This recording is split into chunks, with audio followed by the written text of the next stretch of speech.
Hey guys, welcome to day 6 of our devotional. Today's passage is Psalms 27, 1 through 5, and I'll read the NIV version.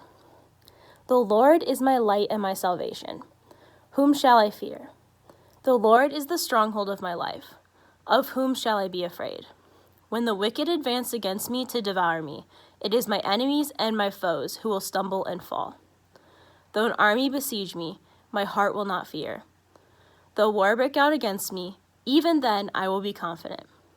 One thing I ask from the Lord, this only do I seek, that I may dwell in the house of the Lord all the days of my life, to gaze on the beauty of the Lord and to seek him in his temple. For in the day of trouble he will keep me safe in his dwelling. He will hide me in the shelter of his sacred tent and set me high upon a rock.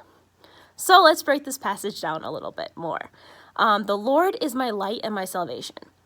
David's writing in a time of turmoil for him, as he does for most of the Psalms.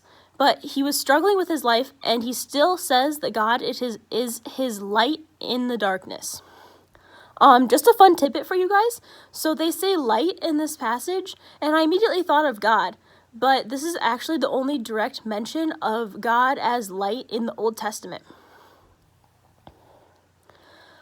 The Lord is the stronghold of my life. David was a warrior. He was incredibly tough and probably very buff by human standards.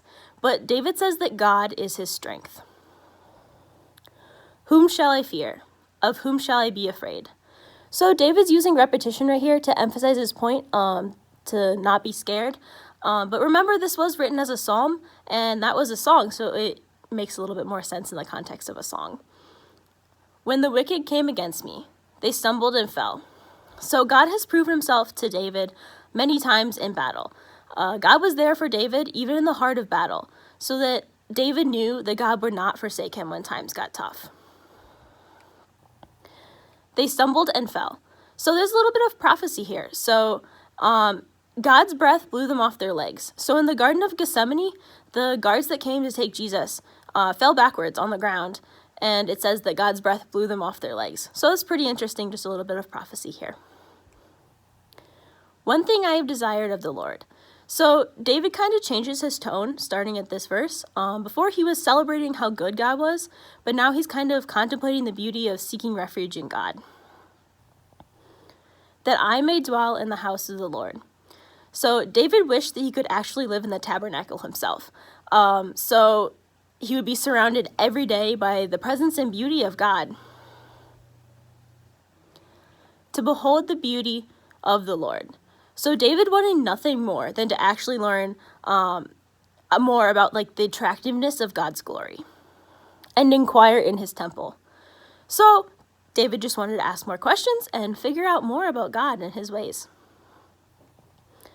For in the day of trouble, he will keep me safe in his dwelling. David knew about the protection that God provided, and he knew that if he earnestly followed him, he would have the protection of God.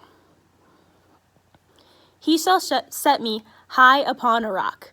So for David, being high up on a rock would actually be an ideal place for him when he was in battle, because he would be safe and he would be able to see that was all that was going on around him. So David knew he would be safe in the presence of the Lord, even when there were enemies all around him like there would be in battle. So this psalm shows the extent of David's trust in God. It's perfect for when we're struggling with worry or anxiety. David felt at peace even when he was in war, because he knew that God was with him. So I would encourage you to meditate on one of the verses for a few minutes. For me, I'm going to choose verse 3 because it says, though an army besiege me, my heart will not fear. Though war break out against me, even then I will be confident. So this verse stood out to me, and I'm going to meditate on it for my quiet time, but I have a few questions for you for when you're doing it for yours. Why did this passage stand out to you? What does this passage mean in the context of your life? How can you better apply this passage to your life? Please bow your heads and close your eyes and pray with me.